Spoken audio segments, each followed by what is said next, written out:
Smart सोच AKA साहिल Maurya YouTube fashion community का एक ऐसा पर्सन जिसने खुद को इस लेवल से इस लेवल तक ट्रांसफॉर्म किया। आप क्लियरली देख सकते हो इस फोटो में कि ये कितने ज्यादा डार्क लग रहे हैं और अब इस फोटो को देखो, कितने ज्यादा फेयर, ग्लोइंग स्किन एंड कुल मिलाकर फुल्ली ट्रांसफॉर्म। बट क्या ये ट्रांसफॉर्मेशन सच में पॉसिबल है?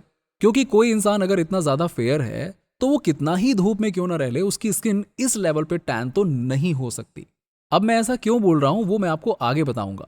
बट अगर वो सच में ऐसे थे तो उन्होंने इतना ज्यादा ट्रांसफॉर्म खुद को कैसे किया, या कोई और बात है इतना ज्यादा ट्रांसफॉर्मेशन के पीछे, ये सबसे बड़े सवाल हैं। अब वीडियो के स्टार्टिंग में मैंने आप लोगों को एक स्टेटमेंट दिया था कि कोई इंसान अगर इतना ज्यादा फेयर है तो वो कितना ही धूप में क्यों ना रह ले, वो इतना ज्यादा टैंड नहीं हो सकता। एंड अगर टैंड हो गया है तो वो इतना ज्यादा फेयर नहीं हो सकता। ऐसा इसलिए बोला मैंने कि अब आप खुद ही देखो। आप में से बहुत लोगों को पता होगा कि जब हम धूप में जाते हैं तो हमारी बॉडी मेलानिन प्रोड्यूस करती है और मेलानिन का कलर ब्राउन होता है, जिसके कारण से हमारी बॉडी डार्क हो जाती है एंड इसी को हम लोग टैनिंग कहते हैं। अब ये तो थी बेसिक नॉलेज। अगर टैनिंग के ऊपर फुल डिटेल वीडियो चाहिए तो हमें कमेंट सेक्शन में टैनिंग कमेंट करके जरूर आप लिख देना। इस टॉपिक पर फुल वीडियो मैं आपके लिए बना दूंगा। Now back to the topic.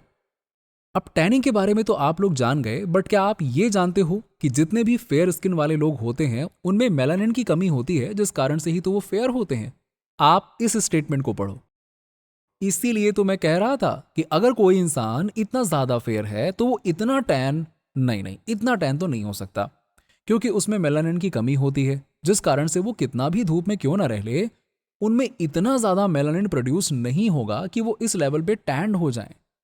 जैसा कि उन्होंने इस वाली वीडियो में बताया कि वो बचपन में फेयर थे, बट उन्होंने भी वो सारी गलतियां की जो हम सब करते हैं। सीधी सी बात है, धूप में बाहर जाना, किसी भी तरह का प्रोटेक्शन ना लेना, हाफ टी शर्ट पहनना गर्मियों के दिनों में, कोई भी सनस्क्रीन यूज ना करना, ये सारी गलतियां हमने भी की हैं एंड साहिल भाई ने भी की थी, जिसके कारण वो इतना ज्यादा टैंड हो गए। नाउ उन्होंने इतना ज्यादा ट्रांसफॉर्मेशन कैसे किया?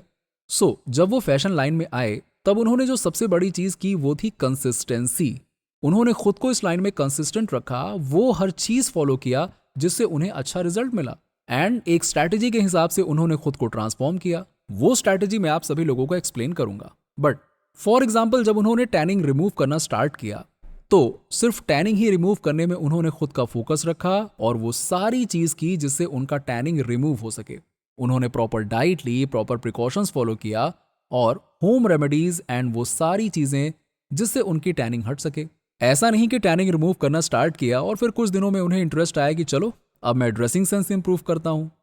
फिर कुछ दिनों बाद आया कि चलो यार हेयर केयर स्टार्ट किया जाए। अगर आप ऐसा कर रहे हैं तो पूरा का पूरा चांस है कि आप एक भी चीज नहीं कर पाओगे। अब चलो बात करते हैं उस स्ट्रैटेजी के बारे में जिसे आप लोग भी फॉलो कर सकते हैं। तो ये स्ट्रैटेजी समझाने के लिए मैं प्रॉपर एक्सप्लेन करने वाला हूं। सबसे पहले आपको जिस भी चीज को ट्रांसफॉर्म करना है उसे आप किसी भी जगह लिख लो, आई मीन टू से कि नोट डाउन कर लो। अब मैं यहां पे स्पेसिफिक लुक ट्रांसफॉर्मेशन की बात कर रहा हूं। आप यही सेम स्ट्रैटेजी किसी और चीज को ट्रांसफॉर्म करने में भी यूज कर सकते हो। नाउ हम लोग लुक ट्रांसफॉर्मेशन की बात कर रहे हैं, तो अब अपने लुक को ट्रांसफॉर्म करने के लिए फर्स्ट अच्छी skin, second hair, third dressing sense, fourth grooming, fifth perfect body. Basically यही 5 चीजें आती हैं हमारी लुक ट्रांसफॉर्मेशन में, और अगर हम इन चीजों को इंप्रूव कर लेते हैं तो हमारा लुक, पर्सनैलिटी दोनों ही नेक्स्ट लेवल के हो जाएंगे। नाउ इन 5 चीजों में से कोई एक चीज आप पिक कर लो जिसे आप पहले ट्रांसफॉर्म करना चाहते हो। सपोज कि मुझे पहले टैन रिमूव करना है, तो मैं सबसे पहले टैनिंग की बेसिक नॉलेज गेन करूंगा, देन टैन रिमूव करने का सोल्यूशन देखूंगा एंड इन सब के बाद जो भी नॉलेज मैंने गेन किया है उसे यूज करूंगा अपने टैन रिमूविंग जर्नी में। देन जब मुझे लगेगा कि मेरी टैन अब पूरी तरह से रिमूव हो गई है, देन मैं शिफ्ट करूंगा दूसरी चीज को ट्रांसफॉर्म करने में, लाइक कि अब मुझे अपने हेयर की क्वालिटी अच्छी करनी है ताकि मैं अपने हेयर स्टाइल को अच्छा रख सकूं। फिर से मैं वही सारी चीजें करूंगा जो टैनिंग रिमूव करने के टाइम पे की थी, और ऐसे ही मैं 5 चीजों को एक एक करके ट्रांसफॉर्म करूंगा। और यही है स्ट्रैटेजी जो आप सभी लोग फॉलो कर सकते हो, और यही स्ट्रैटेजी साहिल भाई ने भी फॉलो किया था। और उनका जो लास्ट लुक ट्रांसफॉर्मेशन था वो था बॉडी ट्रांसफॉर्मेशन। आप उनकी पहली वीडियो देखना, उसमें वो बहुत ही पतले थे, या ये वाली वीडियो देखो, उन्होंने खुद बताया कि कैसे उन्होंने बॉडी ट्रांसफॉर्म की। यही थी आज की वीडियो। मिलते हैं आपसे नेक्स्ट वीडियो में।